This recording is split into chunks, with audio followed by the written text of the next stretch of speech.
ರಾಜ್ಯದಲ್ಲಿ ಒಂದು ರೀತಿ ಅಜಾಗರೂಕತೆ ಇದೆ.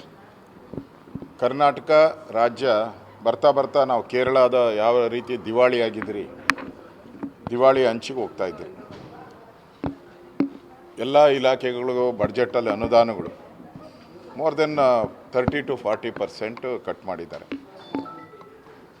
ಸೊ ರಾಜ್ಯದಲ್ಲಿ ಈ ರೀತಿ ಒಂದು ಆರ್ಥಿಕ ದುಸ್ಥಿತಿ ಬಂದಿರೋದ್ರಿಂದ ಇದನ್ನು ಲಾಭ ಮಾಡ್ಕೊಳ್ಳೋಕ್ಕೋಸ್ಕರ ಈ ಪ್ರೈವೇಟ್ ಫೈನಾನ್ಸ್ಗಳು ತಮಿಳುನಾಡು, ಕೇರಳ, ಬೇರೆ ಬೇರೆ ರಾಜ್ಯದವ್ರು ಬಂದ್ಬಿಟ್ಟು ಇಲ್ಲಿ ದಬ್ಬಾಳಿಕೆ ಮಾಡೋ ಮುಖಾಂತರ ಬಡ್ಡಿ, ಚಕ್ರ ಬಡ್ಡಿ ಆಗ್ತಾಯಿದ್ದಾರೆ.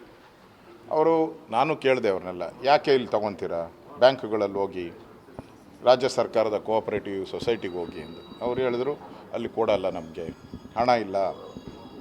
ಬ್ಯಾಂಕ್ಗಳು ಕೂಡ ಇವತ್ತು ದಿವಾಳಿ ಆಗ್ಬಿಟ್ಟಿದೆ.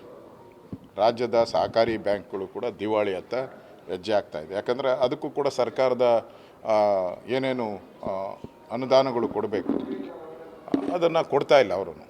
ಆ ದೃಷ್ಟಿಯಿಂದ ರಾಜ್ಯ ಸರ್ಕಾರದ ಫೇಲೂರಿಂದ, ಯಾಕೆ ಇದು ಈಗ ಪ್ರೈವೇಟ್ ಫೈನಾನ್ಸ್ ಏನು ಇವತ್ತೇನಾನು ಬಂದಿದೆಯಾ ಕರ್ನಾಟಕಕ್ಕೆ? ಪ್ರೈವೇಟ್ ಫೈನಾನ್ಸ್ ಬಂದು 30-40 ವರ್ಷ ಆಗೋಗ್ಬಿಟ್ಟಿದೆ. ಅವಾಗ ಯಾವಾಗೂ ಇಲ್ದಿದ್ದು ಈಗ ಅವ್ರು ದಬ್ಬಾಳಿಕೆ ಮಾಡ್ತಾಯಿದೆ ಅಂದರೆ ರಾಜ್ಯದಲ್ಲಿ ಏನಾಗ್ತಾಯಿದೆ ಅಂದರೆ ಅವ್ರಿಗೆ ಒಂಥರ ಭಯ ಇಲ್ಲ ಇವಾಗ. ಯಾಕಂದರೆ ಕಾನೂನು ಸುವ್ಯವಸ್ಥೆ ಕುಸಿದೋಗ್ಬಿಟ್ಟಿದೆ. ದಿನನಿತ್ಯ ನಾವು ನೋಡ್ತಾ ಇದ್ದೀರಿ, ಬ್ಯಾಂಕ್ಗಳನ್ನು ದರೋಡೆ ಮಾಡ್ಕೊಂಡು ಹೋಗ್ತಾ ಇದ್ದಾರೆ. ಮಂಗಳೂರು ಆಯಿತು, ಬೀದರ್ ಆಯಿತು, ಮೈಸೂರಾಯಿತು, ನೆನ್ನೆನೂ ಕೂಡ ಮತ್ತೊಂದು ಗುಲ್ಬರ್ಗಾದಲ್ಲಾಗಿದೆ.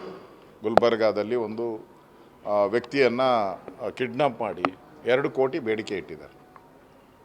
ಪುಣ್ಯಕ್ಕೆ ನೆನ್ನೆ ನಾನು SP ಮಾತಾಡಿದೆ.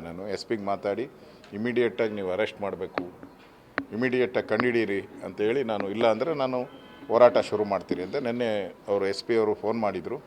ನಾವು ಇಲ್ಲ ಸರ್, ಸಿಕ್ಕಾಕ್ಕೊಂಡಿದ್ದಾರೆ, ಹಿಡಿದಿದ್ದೀರಿ ಅಂತ ಹೇಳಿದ್ರು.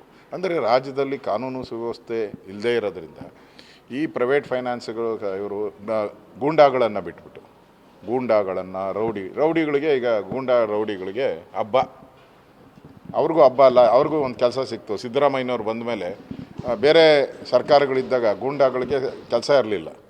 ಈಗ ಸಿದ್ದರಾಮಯ್ಯನವ್ರು ಬಂದ ಮೇಲೆ ಗೂಂಡಾಗಳಿಗೂ ಒಂದು ಕೆಲಸ ಕೊಟ್ಟಿದ್ದಾರೆ, ಭಾಗ್ಯ, ಗೂಂಡಾಗಳ ಭಾಗ್ಯ.